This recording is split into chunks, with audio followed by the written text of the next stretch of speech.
la première chose qu'on va voir, c'est un récapitulatif de toute la formation. Ça veut dire tous les modules qu'on a vus depuis le début. On va essayer d'en faire un résumé. Ça, c'est la première chose qu'on va faire. Ensuite, j'ai ajouté les erreurs à éviter. Donc, quelles sont les 20 principales erreurs à éviter quand on veut se lancer dans un projet? On va voir ça en deuxième point. Ensuite, on va voir quelques opportunités d'affaires, notamment en termes d'investissement ou en termes d'entrepreneuriat purement. Quelques opportunités d'affaires qui pourraient être intéressantes.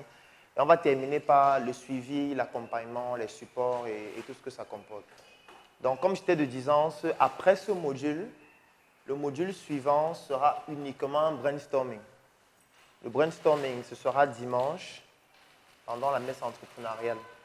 Donc, ça veut dire quoi? Ça veut dire que pendant le brainstorming, chacun passe devant et présente son projet. Et ensuite, on lui pose des questions. On va essayer d'avoir plus d'informations concernant son projet pour lui permettre d'améliorer son projet. Alors, le premier module, on a vu apprendre à apprendre. Apprendre à apprendre qui était ce que j'ai appelé la notice du cerveau.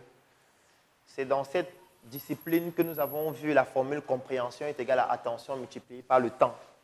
C'est dans cette formule que nous avons vu les 7 solutions qui permettent de pouvoir optimiser tout contenu dont on bénéficie, qui pourrait être une conférence, qui pourrait être une formation, qui pourrait être un cours. Et on a essayé de voir comment fonctionne la mémoire. On a vu les types de mémoire, les mémoires à court terme, les mémoires à long terme.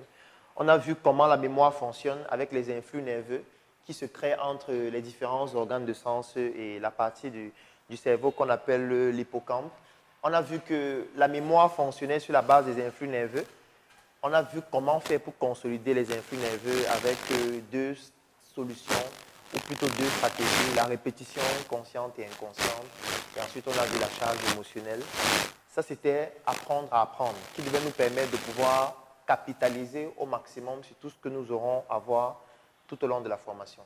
Ensuite, nous avons vu comment passer d'une idée à un projet. Ça, c'était toujours dans le module 1.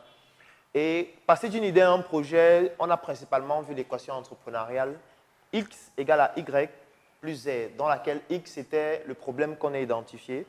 Ensuite, on a la solution qu'il fallait différencier d'une réponse. Ensuite, on a l'équipe qu'il faut constituer qui va permettre d'apporter la solution qui permettra de résoudre le problème. Ça, c'était le X. Ensuite, on avait le Y, la population cible, dans les personnes qui rencontrent le plus le problème qu'on a identifié. Et enfin, le Z, les moyens de communication qui permettent de toucher à la population cible. Et on a fait comprendre qu'en fait, lorsque vous avez une idée, c'est quand vous n'avez pas encore commencé à résoudre l'équation entrepreneuriale. Et le projet, c'est lorsqu'on a démarré le processus de résolution de l'équation. Et quand on a déjà commencé à résoudre l'équation, quand on a déjà pu trouver une solution qu'on propose à une population cible qui l'achète et qu'on réussit à dupliquer ça plusieurs fois, on obtient en entrepreneuriat ce qu'on appelle un business model. Et c'est donc le business model qui permet de différencier une start-up d'une entreprise. Ça, c'est ce que nous avons vu dans comment passer d'une idée à un projet. Ensuite, nous avons vu mes compétences entrepreneuriales. Comment transformer les activités que vous pratiquez au quotidien, les activités que vous aimez pratiquer, ou alors les qualités qu'on reconnaît en vous afin de transformer cela en des compétences que vous allez utiliser dans votre projet. Ça, nous l'avons vu dans mes compétences entrepreneuriales. Et nous avons vu comment transformer mes idées en opportunités d'affaires. Ça, c'était en ce qui concerne le module 1. Dans le module 2, nous avons vu 3 éléments fondamentalement, à savoir la prise de parole en public. Il était question de vous donner des principes génériques qui vous permettent de pouvoir améliorer votre prise de parole en public sur le plan théorique et sur le plan pratique. Sur le plan théorique, nous avons vu par exemple la forme qui comportait les mots, l'intonation, le langage non verbal. Au niveau du fond, nous avons vu le fil conducteur, nous avons vu le complexe message-messager. Nous avons vu un autre élément qui est extrêmement important, ça veut dire qu'il faut pouvoir maîtriser son sujet afin de pouvoir avoir confiance lorsqu'on prend la parole en public. Un autre élément important, ce sont les statistiques lorsqu'on prend la parole en public avec les références qui vont avec. Et bien évidemment, la redoutable stratégie du storytelling qui permet de pouvoir mieux associer les émotions lorsqu'on est en train de prendre la parole en public afin que le message soit transmis de manière beaucoup plus fluide. Ensuite, on a vu comment répondre à des questions de façon en direct. Par exemple, si on vous invite dans une émission et on vous pose une question à laquelle vous ne vous attendez pas, on a vu la technique du zoom avant et la technique du zoom arrière. Ça, c'était en ce qui concerne la prise de parole en public. Ensuite, nous avons vu la confiance en soi. Nous avons vu la reprogrammation mentale. Quelles sont les attitudes et les comportements qu'il faut adopter au quotidien si on veut modifier sa manière de percevoir notre environnement. Et c'est à ce niveau que nous avons parlé du cerveau orienté problème et du cerveau orienté solution. Alors, dans le module 3, on a parlé de la caractéristique, ou plutôt des caractéristiques beaucoup plus approfondies de l'équation entrepreneuriale. Nous sommes arrivés au problème, nous avons vu les 7 caractéristiques du problème, afin de pouvoir identifier quelles sont les caractéristiques les plus pertinentes. Nous avons vu les types de solutions, entre les solutions efficaces, les solutions efficientes, et surtout la différence entre une solution et une réponse. Nous avons vu comment constituer une équipe, quelles sont les caractéristiques qu'il faudrait prendre en considération quand on constitue son équipe. Nous avons vu comment identifier la population cible avec la méthodologie SCP, avec S pour segmentation, C pour ciblage, P pour positionnement. Et enfin, nous avons vu les moyens de communication directs et indirects. Directs qui sont les moyens qui permettent de pouvoir passer le message directement à la cible, comme lorsque nous sommes au marché, comme lorsque nous sommes en train d'effectuer une conférence ou une formation comme celle-ci. Et indirect, lorsqu'on passe par des moyens de communication comme des médias, comme des réseaux sociaux, comme la radio, comme la presse écrite, etc. Ça, c'était les caractéristiques beaucoup plus approfondies de l'équation entrepreneuriale. Ensuite, nous avons vu des notions sur l'intelligence financière, principalement 2 notions indispensables, ce que c'est qu'un actif, ce que c'est qu'un investissement, ce que c'est qu'un bilan, afin de pouvoir discipliner ses dépenses et savoir exactement qu'est-ce qu'il faut faire lorsqu'on gagne de l'argent. Parce que gagner de l'argent, c'est une chose, savoir gérer son argent en est toute une autre. Ensuite, nous avons vu comment fixer ses prix avec le phénomène, ou plutôt le concept du seuil de rentabilité. À travers le seuil de rentabilité, nous avons compris quelles sont les astuces à prendre en considération afin de fixer le prix de façon convenable. Comment évaluer, par exemple, le coût de revient d'un produit et quelles sont les stratégies pour fixer le prix en prenant en considération la notion de la valeur perçue et de la valeur réelle. Et bien évidemment, nous avons terminé avec la gestion du temps et l'espace du travail. Nous avons vu quelques astuces qui permettent de mieux gérer son temps, de mieux gérer son espace de travail afin d'être plus performant. Alors, dans le module 4, nous avons principalement vu 3 éléments. Le marketing stratégique, opérationnel, le marketing digital et bien évidemment les techniques de vente qui devraient vous permettre de facilement vendre vos produits et vos services. Ça, c'est ce que nous avons vu dans le module 4. Dans le module 5, nous avons vu des notions un peu plus stratégiques, notamment le plan d'affaires. Nous avons vu comment concevoir un plan d'affaires échelonné sur minimum 12 mois ou minimum 6 mois. On a vu comment on fixe un but à atteindre en 12 mois, comment on segmente ce but en petits objectifs par mois, ensuite par semaine, ensuite par jour, ce qui nous permet de pouvoir définir quel est l'objectif à atteindre par jour, cet objectif-là qui devait donc conditionner notre to-do list, ça veut dire les objectifs qu'on devra atteindre jour par jour et de façon cumulée, de telle sorte qu'à la fin de l'année, on puisse atteindre le but qu'on s'est fixé pour les 12 mois. Ensuite, nous avons vu le patriotisme économique. Nous avons essayé de comprendre les notions comme la crise des devises, comme par exemple le circuit économique, pour essayer de comprendre quelle est l'importance du Made in Cameroun et pourquoi est-ce qu'il faut consommer localement ce que nous produisons chez nous. Ensuite, nous avons vu l'intelligence économique avec certaines techniques qui permettent d'avoir accès à certaines informations, avec bien évidemment les 4 étapes indispensables de l'intelligence économique. Dès qu'on a fixé l'objectif qu'on veut atteindre, la première chose, c'est d'identifier et rechercher l'information. La deuxième chose, c'est d'analyser l'information qui n'est pas encore structurée afin de la structurer et de l'harmoniser. La troisième chose, c'est de définir une stratégie qui permet d'utiliser l'information qu'on a analysée afin de pouvoir mieux s'étendre sur le terrain et de pouvoir développer dans la 4e étape qui est l'influence et le lobbying, bien évidemment en sécurisant ces informations. Et on a terminé par l'espionnage industriel, il était donc question de comprendre comment l'espionnage industriel est utilisé sur le plan macro-étatique, sur le plan micro-étatique et surtout au niveau des entreprises lorsqu'on souhaite être compétitif ou lorsqu'on souhaite avoir certaines informations qui nous coûteraient beaucoup de temps et beaucoup d'argent si on voudrait les avoir de façon classique. Ça, c'était le module 5. Dans le module 6, qui était jumelé au module 5, parce qu'on a fait le module 5 s'est déroulé en 2 jours, parce qu'on a commencé le premier jour et puis on a terminé le deuxième. On a continué avec le module 6, qui était principalement la réglementation. Et il était question de comprendre exactement à quel niveau vous êtes avant de vous lancer dans une forme juridique particulière pour ne pas vous retrouver en train de commettre des erreurs fatales. Donc, on a vu les règles, les réglementations, on a vu quelques notions en ce qui concerne les formes juridiques, la fiscalité, et bien évidemment, entre start-up et entreprise, comment choisir et ce par quoi il faut commencer. Le module 7, c'est celui qu'on a vu hier. On a vu comment créer ces plateformes en ligne. et principalement les différents réseaux sociaux, en commençant par ceux-là. On a vu les différents réseaux sociaux, la particularité des réseaux sociaux et quels sont les réseaux sociaux par lesquels il faut commencer en fonction de son projet et surtout en fonction du produit et du service qu'on propose. Ensuite, nous avons vu quelques applications qu'on pourrait utiliser lorsqu'on veut débuter en ligne. Des applications comme par exemple Google Sheet, comme par exemple Photogrid, comme par exemple publicité Facebook, gestionnaire de pages, etc. Et on a terminé par un élément très important, le marketing sur WhatsApp.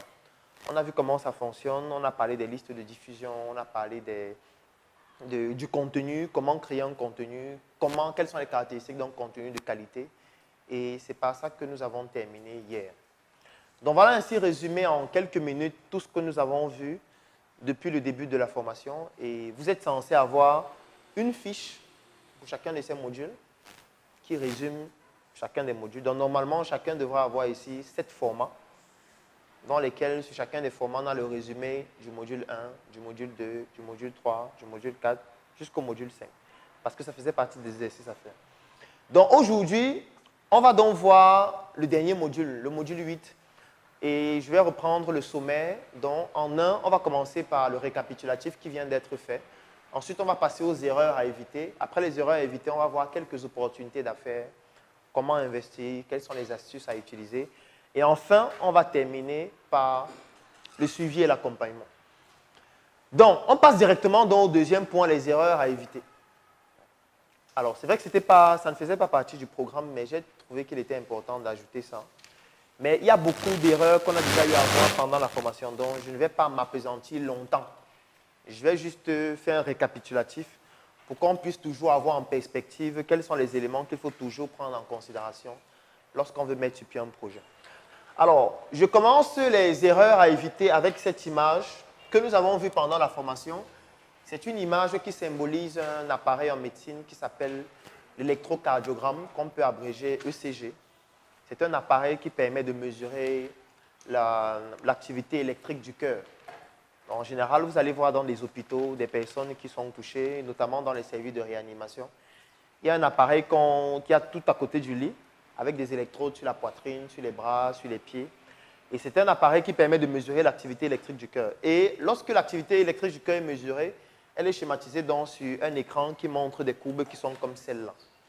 La particularité de ces courbes, c'est que les courbes montent, les courbes descendent, les courbes montent, les courbes descendent. Alors, pourquoi est-ce que j'ai voulu montrer cette image avant de parler des erreurs à éviter? C'est parce que c'est exactement ainsi que votre parcours entrepreneurial va se dérouler. Si on voudrait faire le corollaire en entrepreneuriat, on aurait appelé ça la courbe entrepreneuriale.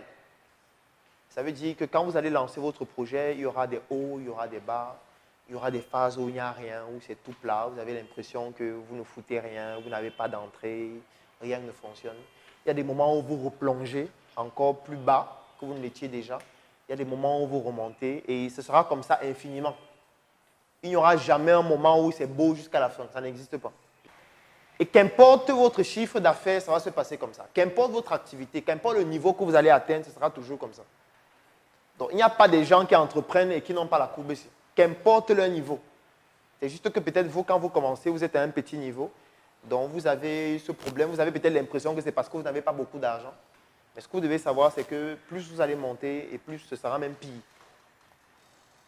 Donc, ça, c'est la première chose qu'il faut retenir, c'est que lorsqu'on va se lancer en entrepreneuriat, il y aura des hauts, il y aura des bas, il y aura des hauts, il y aura des bas. Et c'est normal.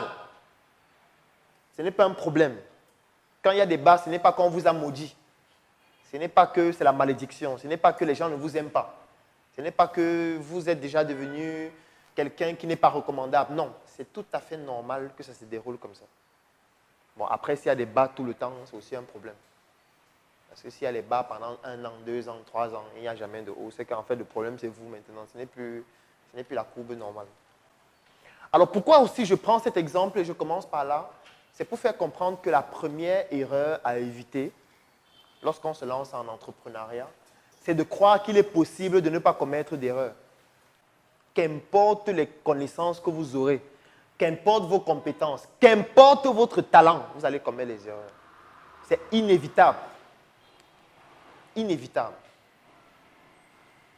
Par contre, il y a des erreurs qui peuvent être fatales. Ça, c'est ce que vous devez éviter. Mais ne vous lancez pas dans une mesure où vous voulez éviter par tous les moyens les erreurs. C'est inutile. C'est totalement inutile. Par contre, il y a des erreurs fatales à éviter. Si vous commettez ces erreurs, ça peut faire que le projet disparaisse. Nous avons longuement vu chacune de ces erreurs pendant la formation, donc je ne vais pas revenir en détail sur chacune d'entre elles. J'ai juste essayé de répertorier afin que vous puissiez toujours avoir à l'esprit ce qu'il ne faut pas commettre et surtout quelles sont les stratégies qu'il faut adopter. Alors, la première chose, c'est le business plan. On a longuement vu dans quel cas de figure il faut utiliser le business plan. Lorsqu'on voyait comment passer d'une idée à un projet, lorsque je parlais de la différence entre une start-up et une entreprise qui est fondée sur le business model, j'expliquais que les entreprises ont un business model, les start-up sont en train de rechercher leur business model. Et que ce sont les entreprises qui ont déjà un business model qui ont besoin d'un business plan. Le business plan n'est valable que lorsqu'il s'agit d'une entreprise. Quand il s'agit d'une start-up, c'est inutile et ça ne sert à rien. Et la plupart de vos projets, lorsque je les analyse, je me rends compte que pratiquement vous tous ici, personne n'a besoin de business plan. C'est inutile. Donc ça ne sert à rien de vous casser la tête, de vous asseoir, de faire les études de marché, de poser des questions aux gens. On a vu ce que c'est que le socialement correct pendant la formation. Lorsque je vous posais la question, qui regarde les films pornographiques et personne ne levait le doigt. Pourtant, il y a une statistique qui est sortie avant-hier. Je pense que vous tous, vous avez vu ça. Qui peut me donner la statistique là? Oui, tu as l'air de t'y connaître. C'est quel site? Pornhub.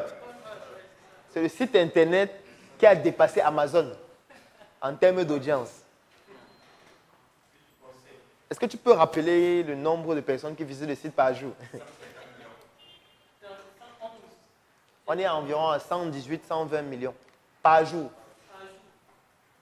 Le nombre de personnes qui visitent le site par jour, 118 millions. Mais quand on dit que qui regarde, personne n'élève les mains. C'est ça qui est tragique, c'est ça qui est étrange. C'est ça qu'on appelle le socialement correct. Donc ça ne sert à rien de faire les études de marché quand vous n'avez encore rien vendu, quand vous n'avez pas une base de données clients, pour poser les questions aux gens, qu'est-ce que tu aimes? Est-ce que ça t'intéresse? On connaît comment ils vont répondre. Ils vont dire qu'ils n'aiment pas. Ou ils vont dire qu'ils aiment alors que parfois ils n'ont jamais mangé ça, ils n'ont jamais utilisé ça. Donc ce qui est important, c'est de passer sur le terrain et d'avoir des personnes qui achètent vos produits et qui achètent vos services. Et c'est avec ces personnes-là que vous allez faire vos études de marché, au lieu de le faire avec des gens qui parfois vont donner des réponses qui sont socialement correctes. Et parfois sur lesquelles vous allez vous baser pour faire votre business plan, qui sera une association de théories. Et vous allez prendre une théorie, vous jumelez avec une autre théorie, vous faites des compilations de théorie sur théorie, jusqu'à dire comment vous serez millionnaire dans 5 ans. Ce qui n'a aucun sens. Vous pouvez avoir une méthode pour exécuter votre idée avec une équation entrepreneuriale qui est propre à vous, qui est unique et qui pourrait même faire l'objet d'un brevet. Et c'est ça que vous devez protéger. Ça veut dire que l'exécution, le mécanisme par lequel vous passez du problème à la résolution du problème, c'est ça qu'il faut protéger. L'idée en elle-même ne sert à rien. On ne vole pas les idées. C'est inutile.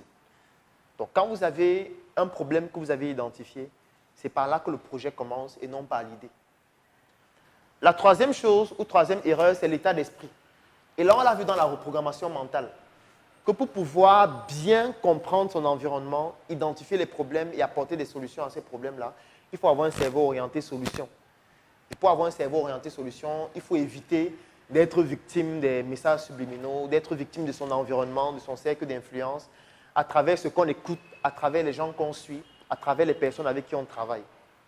Donc, il faut éviter, par exemple, d'être dans une attitude purement pessimiste, qui ne consiste qu'à ne voir que ce qui est négatif ou alors à ne critiquer que tout ce qu'on voit autour de nous. Parce qu'au final, ça nous transforme en des personnes qui ont des cerveaux orientés problèmes, ce qui n'est pas propice en entrepreneuriat. Alors, une autre erreur, ce sont les croyances dogmatiques. On a longuement vu ça lorsqu'on parlait du patriotisme économique, notamment les notions subliminales qui nous poussent à ne pas aimer ce qui vient de chez nous. On a vu par exemple dans le système éducatif, en parlant de l'histoire, en parlant du fait qu'on nous dise que nous sommes des esclaves, en parlant du fait qu'on nous dise que nos ancêtres vivaient du ramassage, alors que les autres, à chaque fois qu'on parle d'eux, on parle d'une autre façon, on parle de façon glorieuse. On essaye toujours de faire en sorte qu'on ait une perception de condescendance vis-à-vis d'eux. Et la religion, nous avons longuement parlé de la religion lorsqu'on voyait le module sur l'intelligence économique. Donc, il est très important de pouvoir comprendre exactement exactement comment se comporter lorsqu'on se lance en entrepreneuriat en prenant en considération ces notions. Dimanche, nous avons fait une messe entrepreneuriale ici sur un thème très important, la spiritualité et l'entrepreneuriat. C'est extrêmement important de comprendre dans quel cadre on se situe lorsqu'on se lance en entrepreneuriat, notamment lorsqu'il s'agit de spiritualité. Qui peut me donner la différence entre la spiritualité et la religion? C'est quoi la différence entre la spiritualité et la religion? Qui a une idée? Spiritualité et religion. C'est extrêmement important de comprendre la différence entre ces notions parce qu'en général, on les utilise abusivement. Parfois comme si l'une signifiait l'autre, pourtant ça n'a totalement rien à voir. Je vais commencer par la religion. Alors, s'il faut donner la différence entre la spiritualité et la religion, je vais commencer par la religion et ici je vais mettre la spiritualité.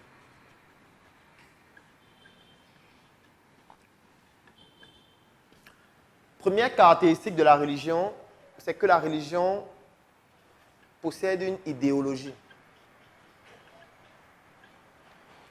Dans toute religion, il y a une idéologie que tout le monde suit.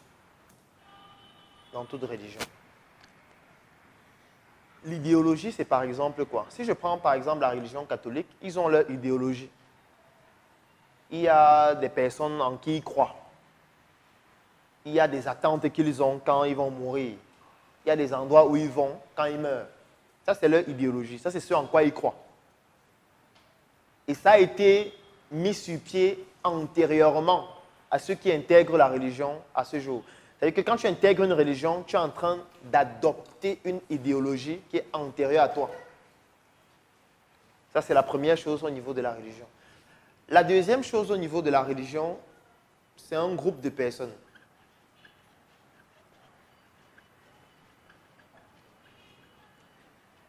Dans toute religion, il y a un groupe de personnes qui ont mis sur pied l'idéologie, qui sont garants de l'idéologie et qui essaient de la perpétuer année après année, millénaire après millénaire, siècle après siècle.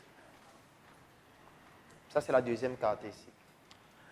La troisième caractéristique de la religion, c'est qu'il y a des principes et des règles.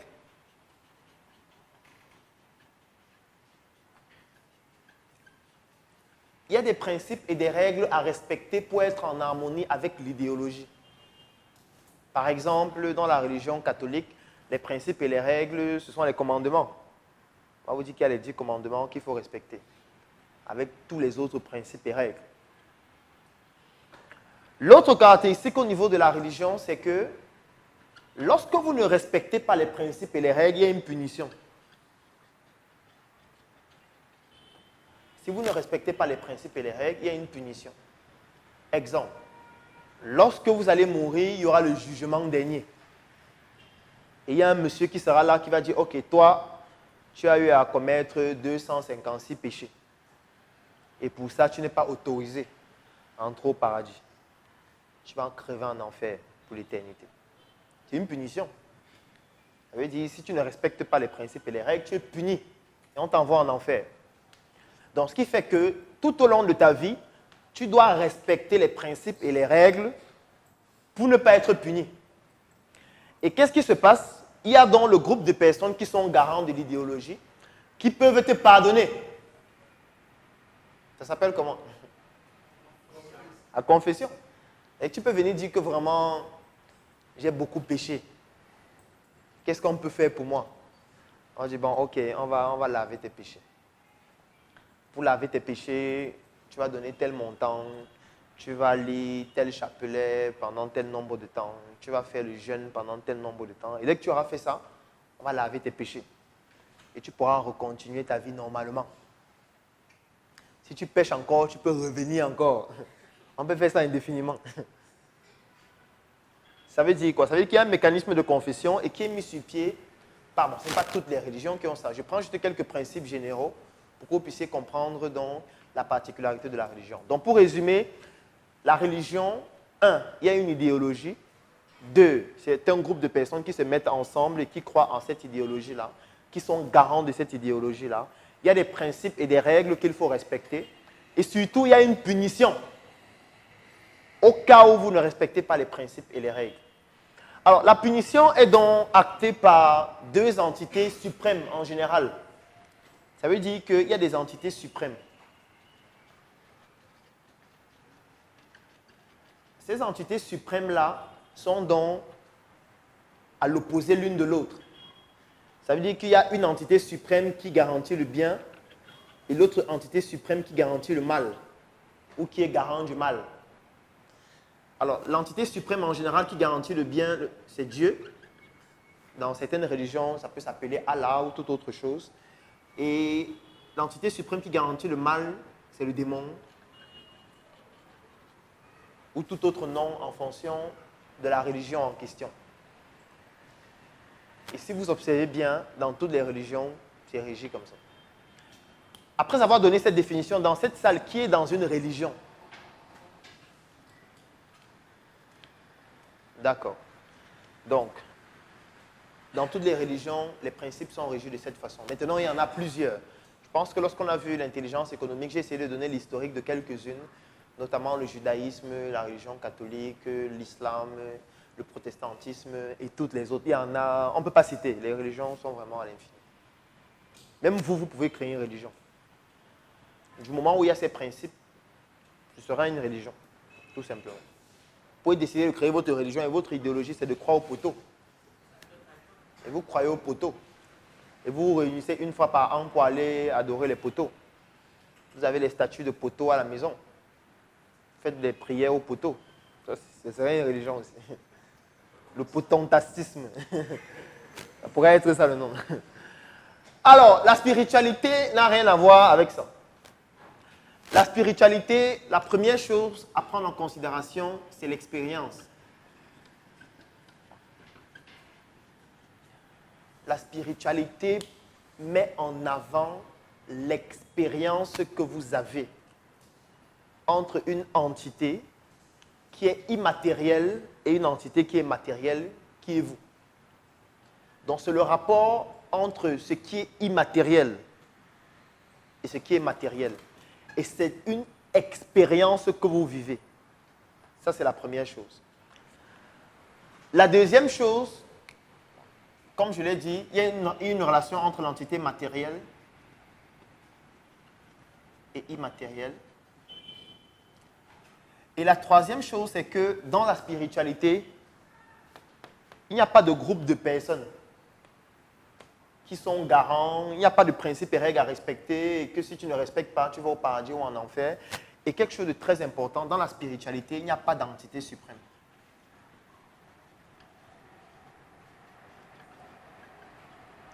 Il n'y a aucune entité suprême dans la spiritualité.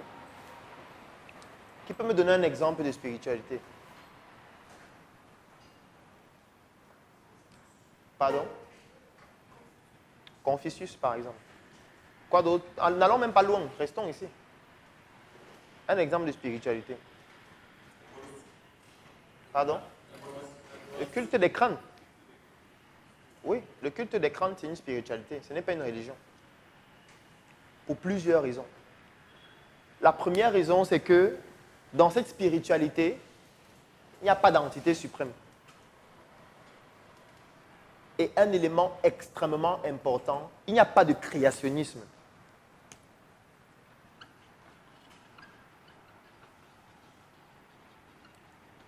Parce que peut-être ce que j'ai oublié de préciser, c'est qu'il y a le créationnisme ici.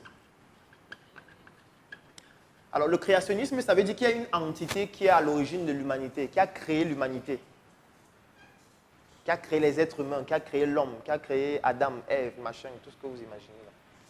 C'est ça qu'on appelle le créationnisme. Oui.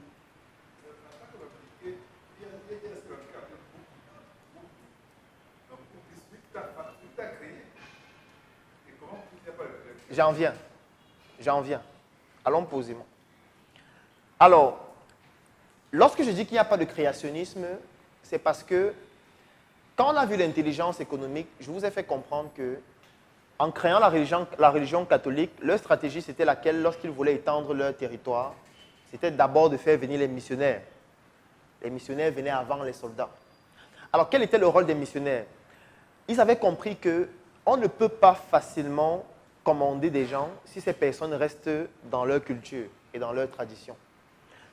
C'était de tout faire pour qu'on n'applique plus nos cultures et nos traditions. Ça, c'était la première chose à faire. Et pour ça, ils ont pratiqué plusieurs stratégies. La première stratégie, c'était d'abord pour eux d'apprendre nos langues. Parce que pour bien comprendre en fait ce que nous faisons, il fallait qu'ils apprennent nos langues. Pour comprendre un peu quel est le rapport que nous avons avec notre culture, avec notre religion et comment est-ce que ça fonctionne. Ça, c'était la première chose. La deuxième chose maintenant, c'était de faire comprendre qu'en fait, notre culture est accessoire par rapport à leur religion. C'est la raison pour laquelle, lorsqu'on fait par exemple la traduction, et je pense que j'ai dit la dernière fois, toute traduction est trahison. Je vous ai pris l'exemple des livres qui sont en anglais, qu'on a traduits en français et dont le sens a été changé à plus de 60% en Grande-Bretagne. Je vous ai pris l'exemple du fait qu'il y a certains mots dans vos langues qu'on ne peut pas traduire en français. Parce que quand vous allez vouloir traduire en français, vous serez obligé de changer le sens. Parce qu'il n'y a aucun équivalent dans une autre langue. Parce qu'une langue porte en elle toute une histoire, toute une culture, toute une tradition qu'on ne peut pas transposer dans une autre langue. C'est la raison pour laquelle, qu'est-ce qu'ils ont donc fait? Ils sont venus prendre dans nos langues ce qui représente nos divinités pour transformer ça en ce qui représente leur divinité dans leur religion. C'est la raison pour laquelle vous allez vous rendre compte que si je prends peut-être la langue bamileke, comment est-ce qu'on appelle Dieu?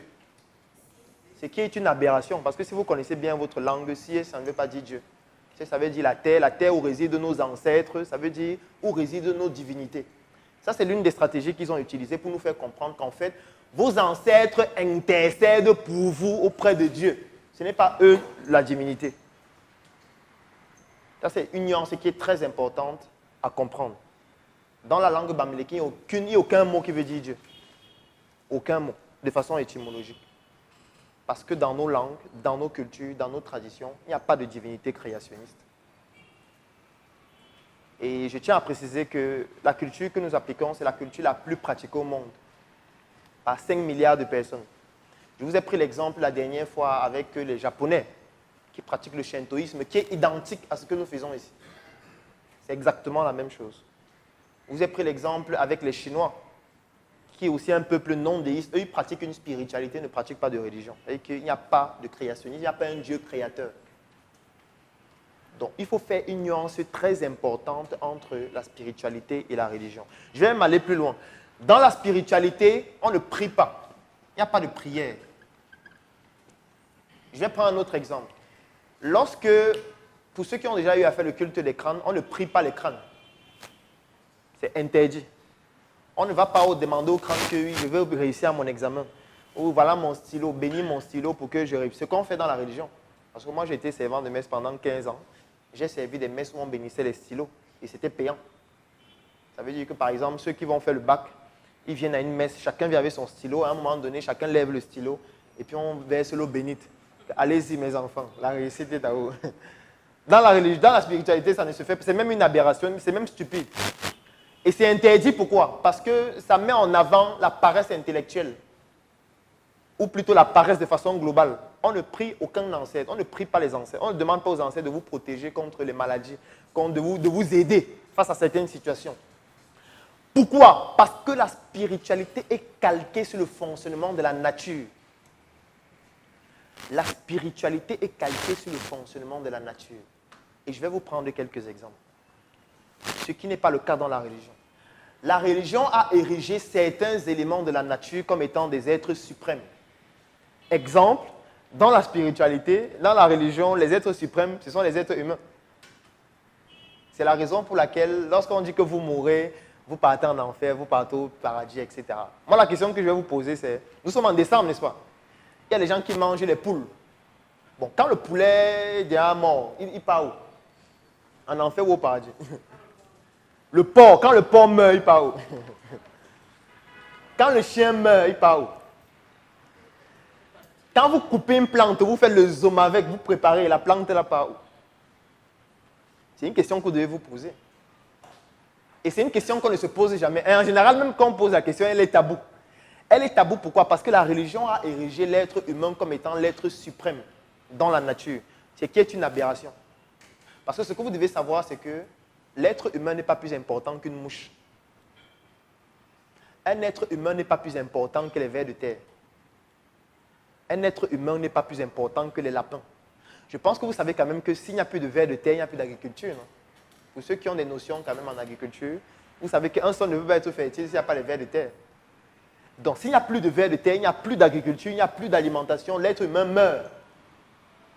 Parce que la nature, c'est un écosystème dans lequel il n'y a pas une entité qui est supérieure aux autres. Toutes les entités sont complémentaires. Toutes les entités sont d'égale importance. C'est un peu comme on a vu les formes d'intelligence, où il y avait l'intelligence naturaliste, l'intelligence interpersonnelle, l'intelligence logico-mathématique. Toutes ces intelligences-là, ou plutôt toutes ces formes d'intelligence, sont d'égale importance. Il n'y a pas une qui est plus importante que l'autre. Ce n'est pas parce que vous êtes fort en mathématiques que vous êtes plus important que quelqu'un qui est fort en français, ou quelqu'un qui est fort en anglais. Est-ce qu'on comprend la nuance?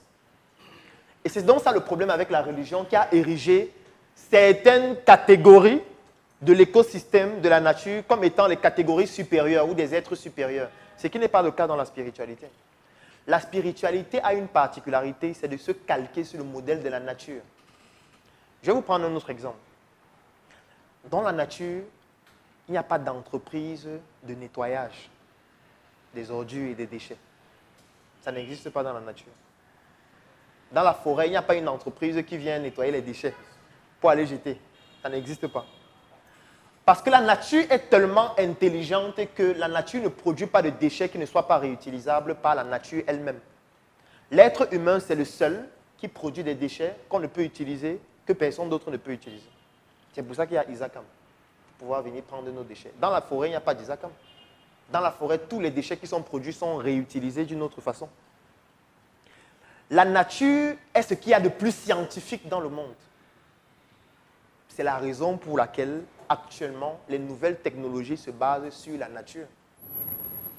Je pense que vous le savez. Je vais vous prendre un exemple. À quoi sert l'eau qu'on retrouve dans la noix de coco? Qui peut me dire? Vous savez à quoi sert l'eau qu'on retrouve dans la noix de coco? Il y a des gens qui se disent que c'est là par hasard. Pourtant, ça a un rôle fondamental. L'eau qu'il y a dans la noix de coco, on utilise ça en médecine. Ça veut dire que quand quelqu'un, par exemple, a une anémie, on peut utiliser l'eau qu'il y a dans la noix de coco pour lui donner plus de sérum. On peut transfuser l'eau qu'il y a dans la noix de coco à quelqu'un et il ne meurt pas. Voilà une utilisation, par exemple, de l'eau de la noix de coco. Je vais vous prendre un autre exemple. Est-ce que vous savez à quoi sert la bave de l'escargot? Bon, ça c'est de façon basique ce que les gens connaissent. Que bon, on utilise ça en cosmétique pour faire les gels, pour faire des produits qu'on va utiliser contre les vergetures, par exemple, et tout. Oui, mais on peut faire mieux que ça. Est-ce que vous savez qu'on utilise la bave d'escargot pour faire des fils résorbables en chirurgie esthétique? Quand vous voyez les gens qui font la chirurgie esthétique là, et puis on fait des incisions, et puis on recourt, et vous ne voyez presque pas de cicatrices, en fait, les fils qu'on utilise là, la plupart dérivent de la bave d'escargot. C'est la bave d'escargot qu'on utilise pour fabriquer ces fils. C'est juste quelques exemples pour vous montrer que dans la nature, il n'y a rien qui est inutile. Tout ce qu'il y a dans la nature est indispensable. Pour avoir le miel, on a besoin de quoi? Bon, imaginez-vous que tous les abeilles disparaissent. Et qu'il n'y aura plus de miel. On est d'accord? C'est la raison pour laquelle la spiritualité est calquée sur le fonctionnement de la nature. C'est la raison pour laquelle les Africains noirs sont les plus scientifiques. Est-ce que vous savez que la première opération chirurgicale du cerveau a été faite en Afrique noire, sans anesthésie? Oui, la première opération du cerveau. Et quand on a opéré quelqu'un, on a refermé son cerveau et il a continué de vivre normalement. Sans bloc opératoire, sans neurochirurgien. Pourquoi? Parce que ceux qui pratiquaient la spiritualité africaine avaient compris que la nature regorge de tout ce dont on a besoin pour pouvoir couvrir tous les problèmes qu'on pourrait rencontrer. Et qu'est-ce qu'ils faisaient donc? À travers leur spiritualité, ils essayaient de comprendre le fonctionnement de la nature, afin de pouvoir savoir dans la nature qu'est-ce qu'ils peuvent utiliser pour, par exemple, se soigner. Vous pensez qu'avant, les gens se soignaient comment? Est-ce qu'il y avait les hôpitaux avant? Est-ce qu'il y avait les hématologues avant? Est-ce qu'il y avait les chirurgiens avant? Est-ce qu'il y avait les gens, est-ce qu'il fallait aller faire bac plus 9 pour sortir et au final ne même rien comprendre de la nature et prétendre être médecin, spécialiste? C'est une aberration. Les médecins de maintenant sont moins performants que nos ancêtres. Nos ancêtres étaient de bien loin plus forts. Parce qu'eux, ils comprenaient la nature. Pourquoi? Parce que leur spiritualité leur permettait de comprendre qu'il faut garder la nature en harmonie. La spiritualité a une particularité, c'est que la nature doit rester équilibrée. Parce que quand la nature n'est pas équilibrée, ça crée des déséquilibres qui vont avoir un impact maintenant sur ta santé. Je prends un exemple. Dernièrement, j'ai eu peut-être un cas dans ma famille. Je prends un exemple personnel pour que ce soit plus efficace. Alors, entre 2018 et 2019, j'ai perdu pratiquement 6 frères. Certains des assassinats, d'autres des suicides, d'autres des accidents, etc. Et puis, qu'est-ce qu'on a décidé de faire dans la famille? On a décidé de dire, OK, il doit certainement avoir un problème avec nos ancêtres. Et lorsqu'on fait une évaluation, on se rend compte que il y a une de nos ancêtres qui, jusqu'à aujourd'hui, n'a pas une case à elle. C'est-à-dire qu'elle est enterrée en pleine route comme ça. Et qu'est-ce qu'on a décidé de faire? On a décidé de cotiser pour aller construire une case dans laquelle on va donc mettre ses restes afin que ce soit fait de façon plus digne et qu'elle puisse reposer en paix de façon beaucoup plus digne, s'il faut le dire de façon plus simple. Ça, ce n'est pas une prière. Ça, c'est une manière de restaurer tout simplement un principe élémentaire qui devrait être fait et qui pourrait avoir des impacts sur nous. La spiritualité est basée sur la nature. Maintenant, la spiritualité peut s'étendre à plusieurs autres choses. Je peux par exemple croire en l'entrepreneuriat ou je peux décider de croire en moi. Ce serait une spiritualité aussi. Et que je crois en moi, je crois en mes capacités. Je crois au fait que je suis capable de réaliser tout ce que je veux si je m'en donne les moyens et si je me donne la discipline qu'il faut pour pouvoir l'atteindre. Ce serait une spiritualité. Et ce serait une expérience que je suis en train de mener avec une entité immatérielle. Parce que croire en moi, ce n'est pas palpable. Je ne peux pas toucher le moi de façon physique. Donc je suis en train de mettre en relation une entité physique qui est moi et une entité immatérielle qui est le fait de croire en moi, qui devient donc ça ma spiritualité. Il y a certaines fables auxquelles l'entrepreneur doit cesser de continuer de croire. Parce que ça relève du non-sens. Je vais vous prendre un exemple. La nationale numéro 3, ici au Cameroun, ça veut dire l'axe Yaoundé Douala, est considérée comme l'une des routes les plus dangereuses du monde, pas de l'Afrique. Je dis du monde. On répertorie plus de 2000 morts par an sur cette route. C'est l'un des axes les plus dangereux au monde. La nationale numéro 3. Alors, pendant qu'on a un axe lourd aussi dangereux, il y a des gens qui voyagent dans les boîtes d'allumettes. Ce n'est pas méchant. Attends, si moi j'avais une technologie qui permettait de voyager dans les boîtes d'allumettes, je devais créer une agence. Le voyage devait coûter même 100 000. 100 000 l'aller, 100 000 le retour. Oui, non, puisque je vous garantis que personne ne meurt. Je devais vous garantir que personne ne va mourir. Tu viens, tu payes, il y a un doigt là, 2 secondes, personne ne meurt, il n'y a pas de mort. Je devais devenir riche. Les agents de voyage devaient toutes fermer. Si j'avais la technologie là, je devais ouvrir une agence. Attends, ça veut dire que ceux qui ont la technologie là, donc ils cachent ça. Ils sont méchants. Ils ont une technologie révolutionnaire comme ça. Mais ils cachent. Ce n'est pas méchant. Et ceux qui ont la technologie révolutionnaire là, quand eux-mêmes ils veulent voyager, ils prennent le bus. Donc, ils prennent l'axe le plus dangereux du monde, eux-mêmes, dans le bus, dans leur voiture, alors qu'ils ont une technologie révolutionnaire. Voilà donc comment le spirituel se comporte. Le spirituel se dit, gars, si j'ai ça, il vend. Je m'en vais à l'OAP, je prends là mon brevet rapidement pour qu'on ne copie pas. Et dès que j'ai ça, je vends. La spiritualité n'a pas pour but d'apporter des réponses à la nature. C'est ça la différence entre les deux. Donc moi, ça ne m'intéresse pas de dire que, bon, ok, les vaches viennent d'où? Les mouches viennent d'où? La première mouche, c'était dans quel pays? Ça me sert quoi? Oui.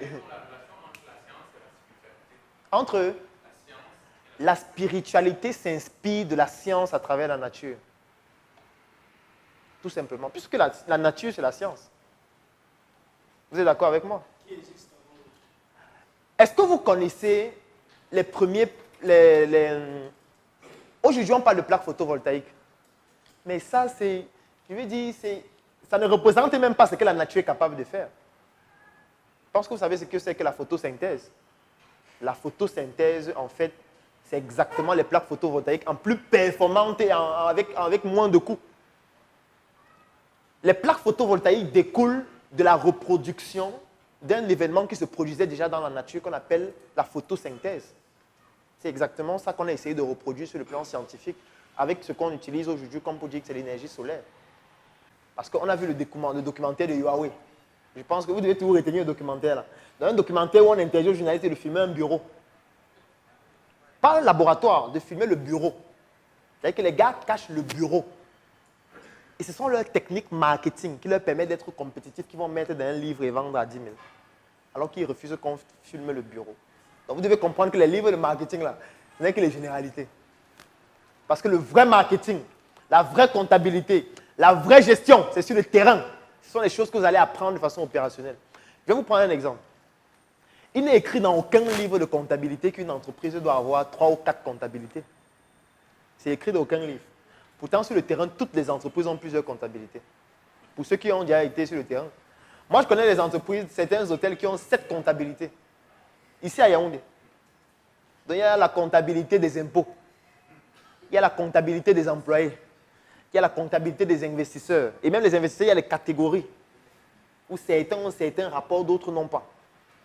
Mais ce n'est écrit dans aucun livre de comptabilité. Qu'il faut faire comme ça. Mais tu disparais, tu fermes. Si tu ne le fais pas, tu fermes. Ça ne blague pas. Voilà une stratégie qui n'est pas dans un livre de comptabilité, mais qu'il est indispensable de faire pour que l'entreprise ne disparaisse pas.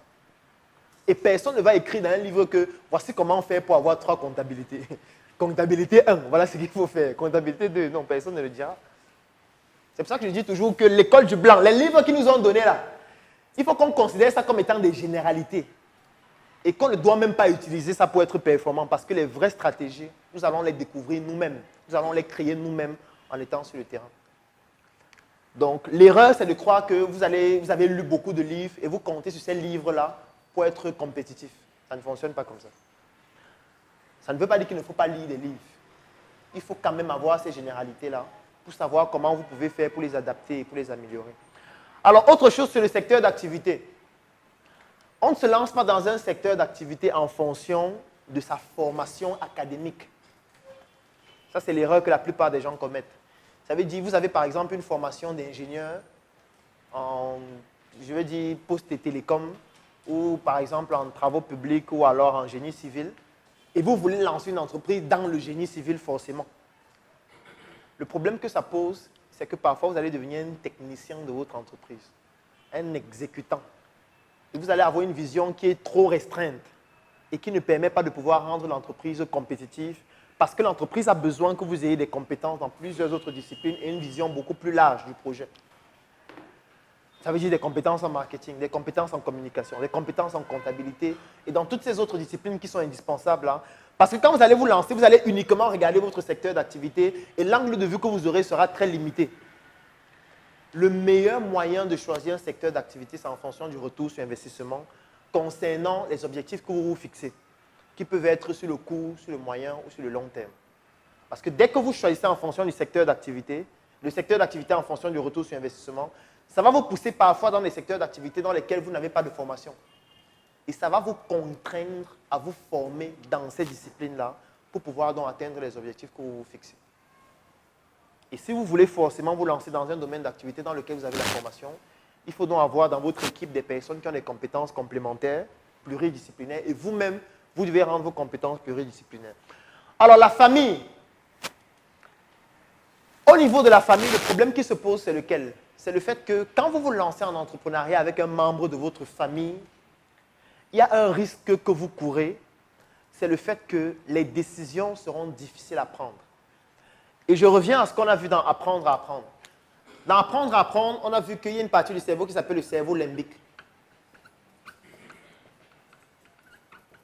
Le cerveau limbique gérait 3 fonctions. La première fonction, ce sont les émotions. La deuxième fonction, c'est la prise de décision.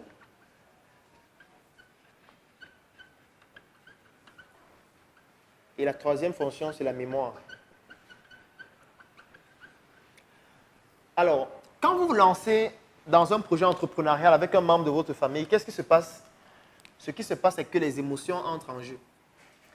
Et quand les émotions entrent en jeu, je reviens donc sur l'image de tout à l'heure, c'est que lorsque la courbe sera haute, ce sera magnifique, hein? Quand vous gagnez beaucoup d'argent, quand l'entreprise a de la croissance, vous êtes à la maison, tout le monde est fier, tout le monde félicite l'autre, que vraiment bravo, tu as bien fait ton travail, tu as vraiment atteint les objectifs que tu devais atteindre, etc. On va te donner une prime ou une promotion. Ça, c'est très bien. Mais comme le fonctionnement normal de la courbe entrepreneuriale veut que, à certains moments, ça ne fonctionne pas de façon performante, qu'est-ce qui se passe? Ce qui se passe, c'est que les émotions peuvent vous empêcher de prendre les décisions rationnelles qu'il faut prendre pour que l'entreprise ne disparaisse pas. Je vais vous prendre un cas de figure. J'ai un cousin qui a ouvert une fois une entreprise dans le domaine des BTP. Ils ont gagné un marché public et pour pouvoir avoir le marché, il a eu à bénéficier d'un crédit bancaire. Il commence le marché, ils avaient 6 mois pour exécuter le marché. Il prend donc un de ses frères qui est comptable. Il y avait pratiquement 150 ouvriers qui travaillaient quotidiennement dans le chantier. Alors les gars travaillent. 2 mois plus tard, son frère prend 5 millions et il se bat avec. Et c'est l'argent qui devait permettre de payer les ouvriers. Lorsqu'on n'arrive plus à payer les ouvriers arrêtent de travailler. Les délais d'exécution du chantier ne sont plus respectés. On leur enlève le marché, on donne le marché à une autre entreprise. Et lui s'était endetté pour pouvoir faire ce marché-là. Qu'est-ce qu'il fait? Il veut poursuivre son frère. On organise une réunion de famille. Et on lui dit, tu veux mettre ton frère en prison pour de l'argent, les biens terrestres. Et l'entreprise a fait faillite. Parce que là, maintenant, c'est là où la religion entre en jeu aussi. On dit que, mais le Seigneur, il avait des difficultés. Il avait des difficultés. C'est pour ça qu'il y a une information qui fait l'actualité actuellement avec une cathédrale où il y a eu un événement magnifique. C'est que les malfrats sont arrivés à l'église et ils ont compris que l'argent du Seigneur se trouve à l'église. L'argent du peuple. Et ils ont dit vraiment, nous sommes en décembre, c'est difficile. On a fait ce qu'il fallait faire, mais on n'a pas pu avoir l'argent qu'il fallait.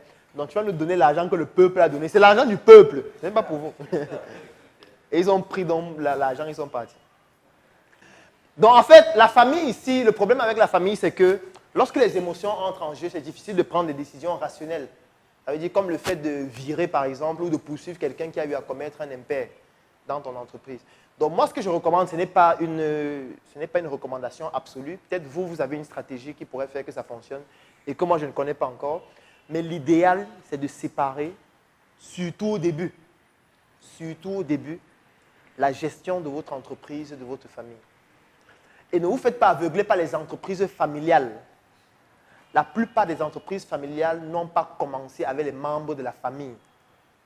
En général, on les a rendues familiales ultérieurement, lorsque les process automatiques étaient déjà créés. Ça veut dire quoi? C'est qu'on peut créer une entreprise aujourd'hui, et puis l'entreprise est déjà sur pied, rapporte déjà des bénéfices. Il y a déjà un process qui permet le fonctionnement de l'entreprise et fait que le business model fonctionne. Et qu'est-ce qu'on fait? On lègue juste les actifs aux membres de la famille qui vont continuer de venir juste gérer. Ce n'est pas la même chose que de se mettre au début avec un membre de sa famille et lancer le projet avec lui au début. Ce n'est pas la même chose. Parce que là, c'est plus compliqué. Ça peut fonctionner. Ça, je ne suis pas en train de dire que ça ne fonctionne pas. Certains l'ont fait. Mais c'est plus compliqué. Parce que quand il faut prendre des décisions rationnelles, c'est difficile de prendre une décision quand c'est son père qui est en jeu. Ou quand c'est son oncle qui est en jeu. Ce n'est pas pour rien que même en médecine, on essaye d'éviter ça. On essaye d'éviter qu'un chirurgien opère son père, par exemple. Ou opère un membre de sa famille. Parce que quand les émotions entrent en jeu, les décisions que tu prends au bloc opératoire seront trop émotives. Et ça peut faire que la personne meurt.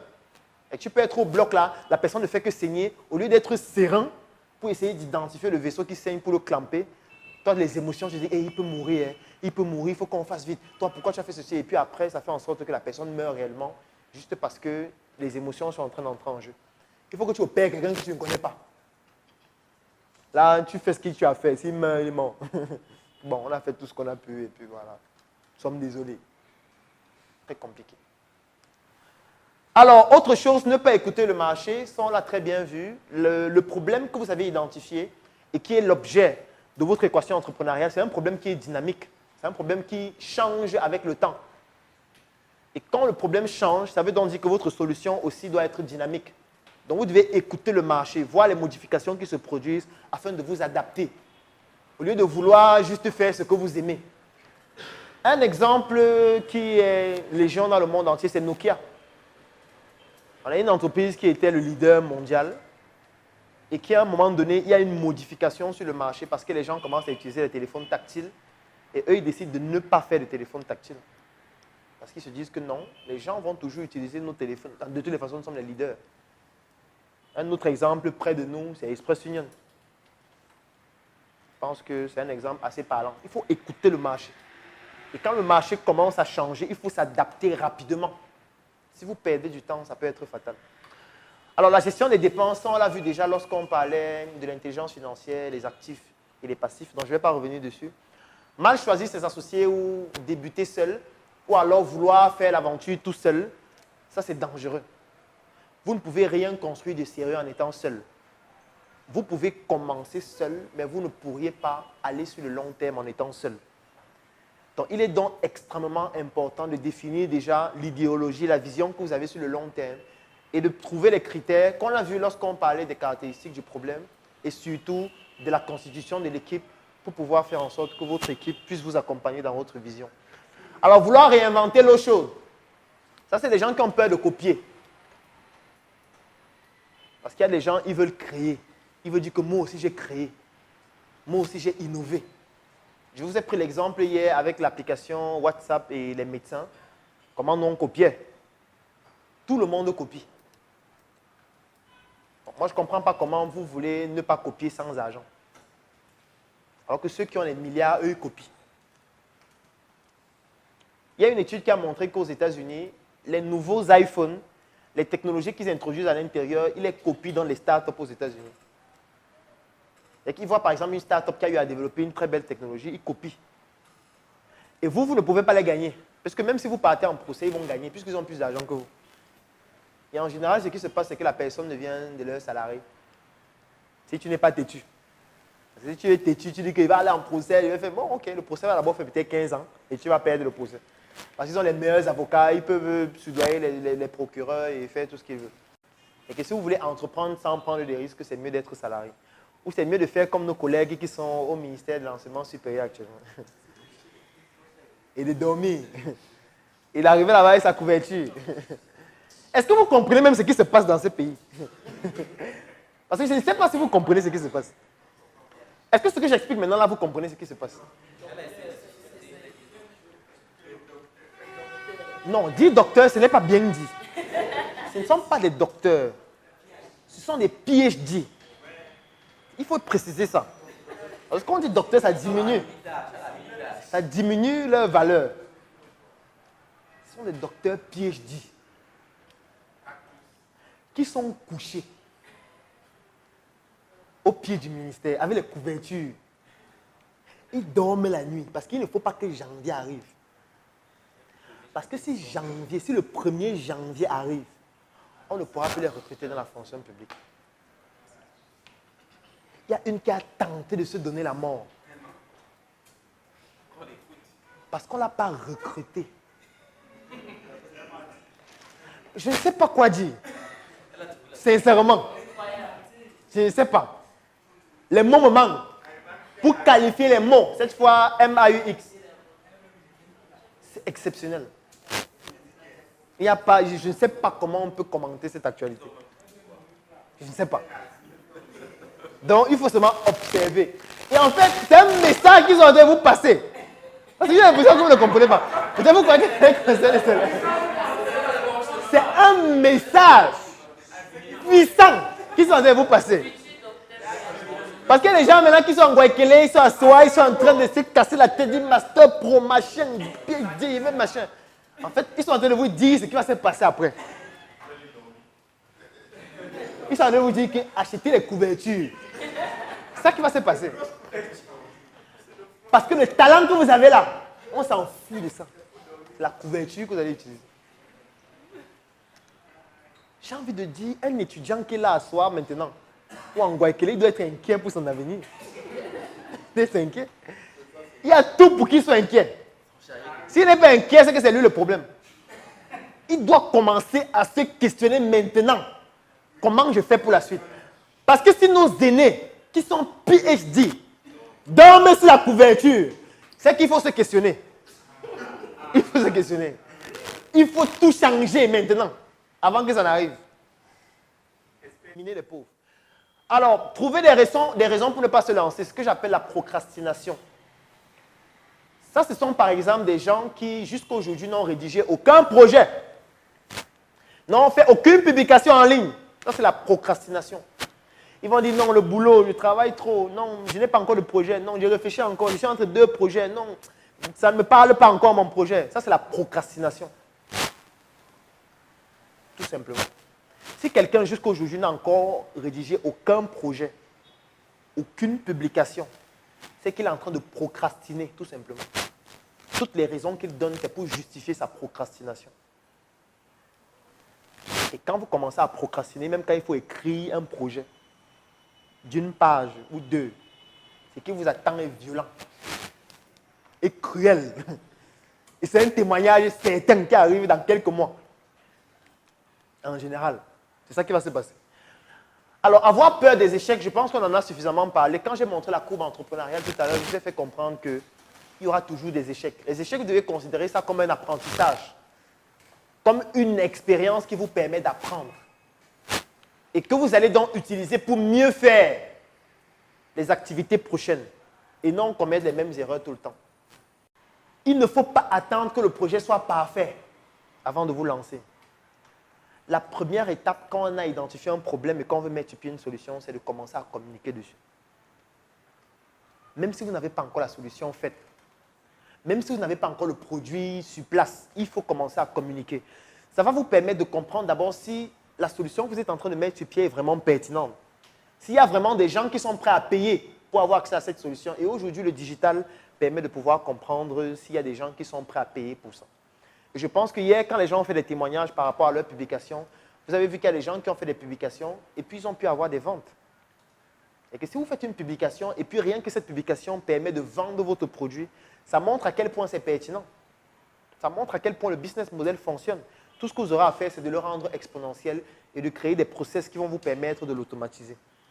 Donc, storytelling, ça c'est un élément vital et fondamental. Tout entrepreneur doit créer un storytelling. Il doit créer une histoire de son projet, une histoire de son entreprise. Je dis bien créer. Je n'ai pas dit raconter l'histoire réelle. Parce que les mots ont un sens. Il faut comprendre l'étymologie des mots. J'ai dit qu'il faut créer l'histoire de son entreprise. Je n'ai pas dit qu'il faut raconter l'histoire réelle. Ce n'est pas la même chose. Alors, je vais prendre deux cas de figure. Quelqu'un qui raconte l'histoire réelle et quelqu'un qui crée. Quelqu'un qui raconte l'histoire réelle, il va dire, vraiment, j'ai fini mes études de licence en Guayaquil. J'ai eu ma licence en physique. Et quand j'ai fini ma licence, j'ai cherché le travail fatigué, je n'ai pas trouvé. J'étais à la maison, mon père m'a dit de sortir de la maison. J'ai dormi dans la rue pendant pratiquement une semaine. Après, il y a un responsable d'une entreprise, là, il m'a vu, il m'a dit, bon, si tu peux être commercial de mes produits, vends. Ça peut te permettre de gagner même 1000 francs par semaine. C'est pas mal. C'est comme ça que j'ai commencé à vendre ces produits, Bon, aujourd'hui, c'est pas mal. J'arrive quand même à gagner 25 000 par semaine. Je vends ça dans 2 villes. Et j'ai des personnes qui distribuent le produit un peu partout déjà. Ah, l'histoire normale. Et ce n'est pas pertinent. Ça ne donne aucune émotion qui donne l'envie. On dit, bon, ok, bon, va de l'avant. Du courage, mon fils. Ça va aller. C'est difficile. Les débuts sont toujours difficiles. Mais après, ça va venir. C'est rien. Comme quelqu'un qui a la licence comme toi, qu'on devrait recruter. On te laisse dans la rue. Vous voyez le pays. Ah, c'est ce qui va se passer. Créer le storytelling, c'est quoi? C'est de dire, un mercredi, j'étais en classe. Et pendant la pause, je suis allé dans chez les mamans qui vendent la nourriture. Je voulais acheter un plat de nourriture. Et quand j'étais en train d'acheter le plat de nourriture, je me suis rendu compte que la dame là nous servait sans se laver les mains. Et je lui ai posé la question, mais la mère, comment est-ce que tu peux vendre la nourriture sans laver les mains? Elle m'a dit, ouais mon fils, le dehors est déjà dur, le savon coûte déjà cher. Et je lui ai posé la question, tu achètes souvent quel savon? Elle m'a montré le savon qu'elle utilise souvent. Et quand j'ai mené mes enquêtes, je me suis rendu compte que, en fait, c'est un savon importé. Est-ce que vous savez le danger des importations dans notre pays? Notre pays est en train de vivre la crise des devises aujourd'hui parce que nous importons trop de produits, notamment des produits cosmétiques, y compris les savons. Et ce jour, j'ai donc décidé de mettre sur pied une petite unité de production afin de contribuer au patriotisme économique en produisant mon savon localement. Avec les cours que j'avais en classe de chimie, j'ai donc mené des études complémentaires pour essayer de comprendre quels sont les intrants à utiliser pour pouvoir produire un savon et surtout les intrants qu'on peut trouver localement. Parce qu'il est inadmissible que nous soyons dans un continent comme l'Afrique, notamment le Cameroun, où nous avons toute la matière première sur place et nous continuons d'importer des intrants pour pouvoir fabriquer nos savons. C'est ainsi que j'ai pu concevoir une formule de savon que je fabrique aujourd'hui et que je distribue dans les universités. Et aujourd'hui, nous réussissons à avoir un chiffre d'affaires de 100 000 francs par semaine et nous comptons étendre notre usine à toutes les 10 régions du Cameroun et d'ici 5 ans, l'étendre dans tous les pays de l'Afrique et l'étendre même à l'étranger. Ça, c'est le storytelling. On est d'accord que c'est plus captivant. On est d'accord que quand un investisseur écoute ça, il dit « Waouh, comment faire pour participer? Comment investir ?» Au troisième point, les opportunités d'affaires.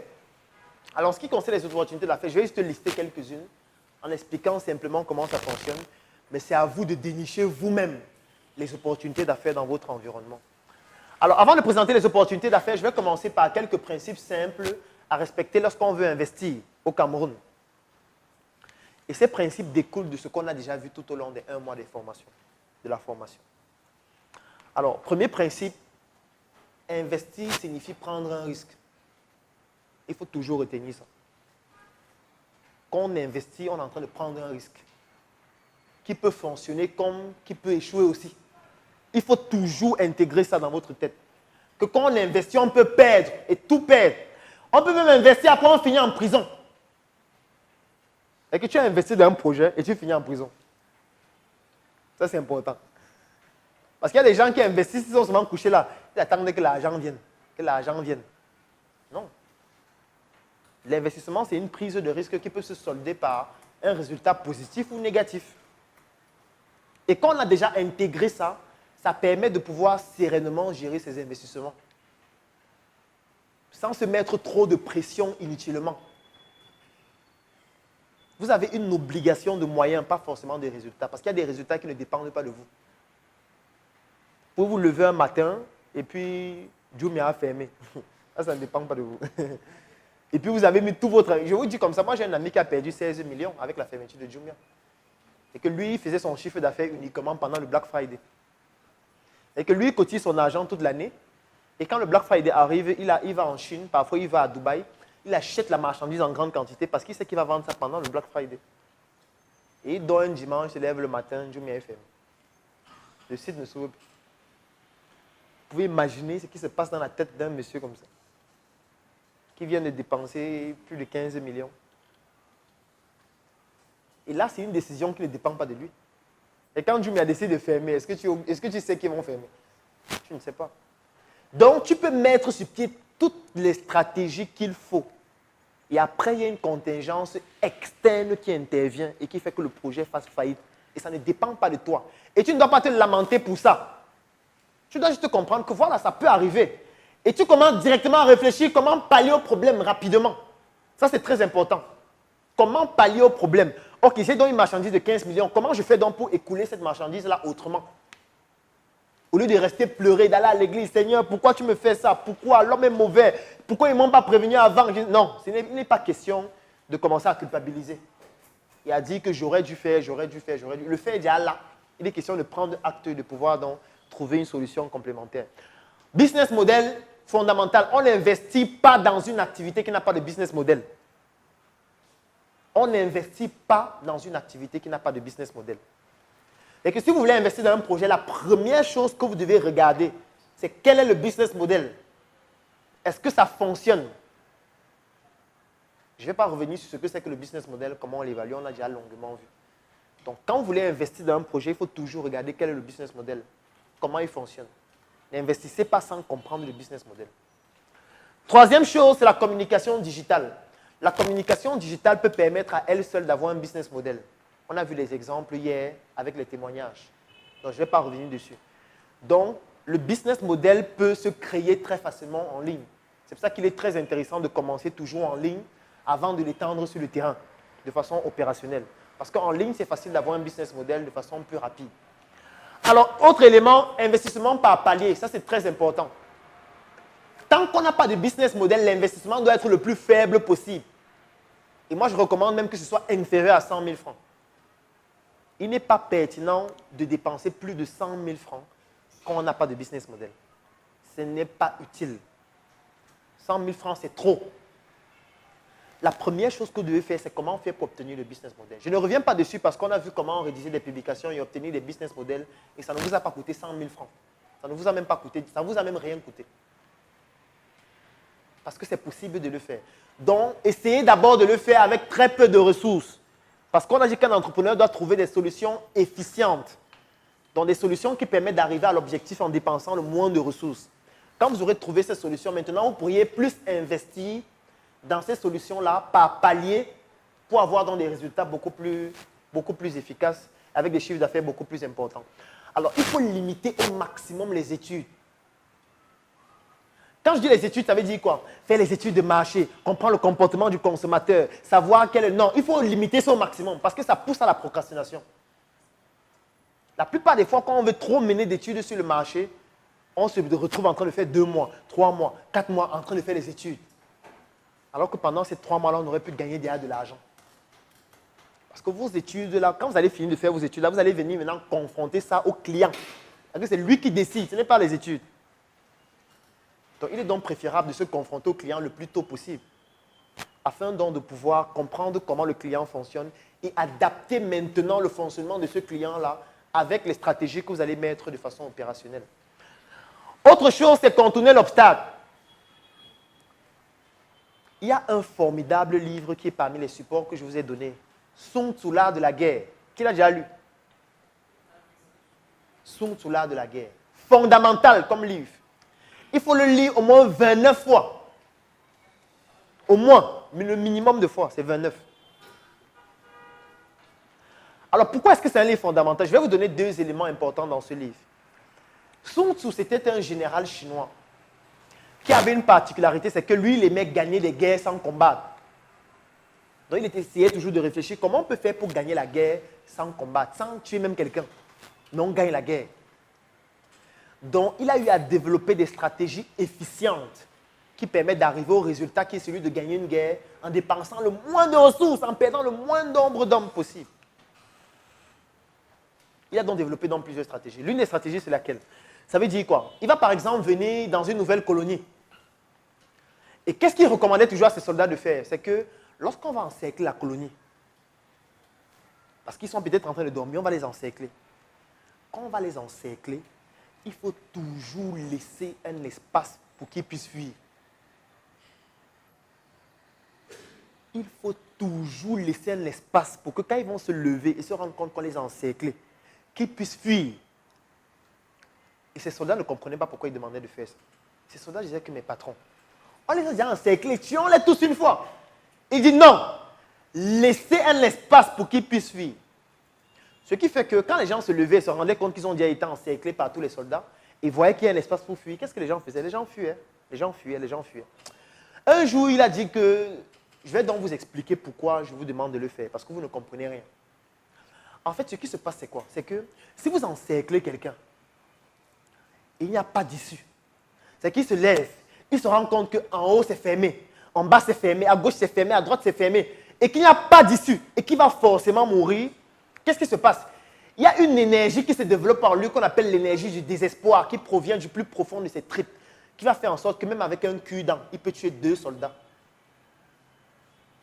Et pour désactiver l'énergie du désespoir, là, qu'est-ce qu'on fait? On lui montre qu'il y a un espace pour fuir. Et quand il se lève, il regarde partout, il voit qu'il y a un espace pour fuir, il fuit. Et ça désactive l'esprit, là, l'énergie. Là. Alors, quel est donc le corollaire de cette histoire en entrepreneuriat? Le corollaire, ce sont les plans B. Et qu'il y a des gens qui se lancent en entrepreneuriat, mais il a son plan B. Et que bon, si ça ne marche pas, je continue mon emploi tranquillement. La plupart des personnes qui viennent souvent de la diaspora, c'est qu'ils ont une opportunité que peut-être ceux qui sont ici n'ont pas forcément, c'est d'avoir accès au crédit facilement. Et parfois, ils utilisent ça abusivement et c'est dangereux. Ça veut dire d'aller, par exemple, prendre un crédit de 10 000 € et d'arriver au Cameroun et se dire, bon, ok, je vais lancer mon projet avec le crédit que je viens de prendre. C'est dangereux. Parce que je vous ai dit, il n'est pas intéressant de mettre autant d'argent dans une activité qui n'a pas de business model existant. Ça veut dire que quand vous venez d'arriver, la première chose qu'il faut faire, c'est d'identifier et de trouver un business model avec le peu de ressources possibles. Et les ressources qui doivent vous permettre d'obtenir le business model doivent être les ressources qui proviennent de votre épargne. Et que peut-être vous avez eu à travailler, vous épargner, même si c'est 100 €, même si c'est 500 €. On peut très bien identifier un business model et le développer avec 500 € et même bien moins. C'est possible. Et c'est maintenant, lorsque vous aurez déjà un business model, lorsque vous aurez déjà trouvé les moyens de l'automatiser, à ce moment donné, vous pourriez maintenant dire que, ok, je vais prendre un crédit plus important pour rendre ce business model plus exponentiel et l'étendre dans d'autres villes ou dans d'autres pays. Au lieu de venir commencer à vouloir commencer très grand avec beaucoup de financement au départ et se casser la gueule de façon grandiose aussi.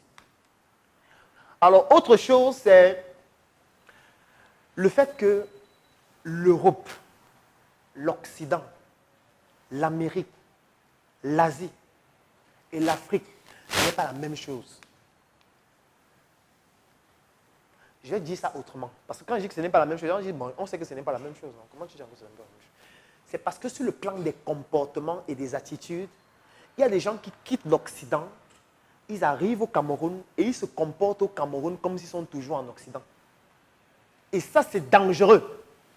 Parce que non seulement ça va faire que les gens vous marginalisent et vous ne pourriez pas vous insérer sur le plan purement social avec les gens avec qui vous voulez travailler. Je prends un exemple. Vous allez voir quelqu'un qui va dire, oh non, vraiment, Douala, il fait trop chaud ici. Douala, vraiment, trop d'embouteillages, c'est pas normal ça. Le délégué du gouvernement, qu'est-ce qu'il fait? Normalement, en Allemagne, ça ne se passe pas comme ça. Quand il y a un problème comme ça, on doit manifester.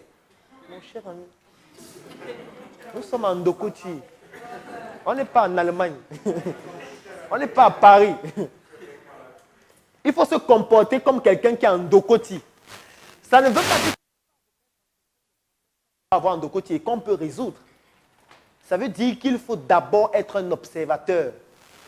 Il faut essayer de comprendre comment les gens fonctionnent, comprendre les attitudes que les gens ont, comprendre les mécanismes que les gens mettent en œuvre pour résoudre les problèmes.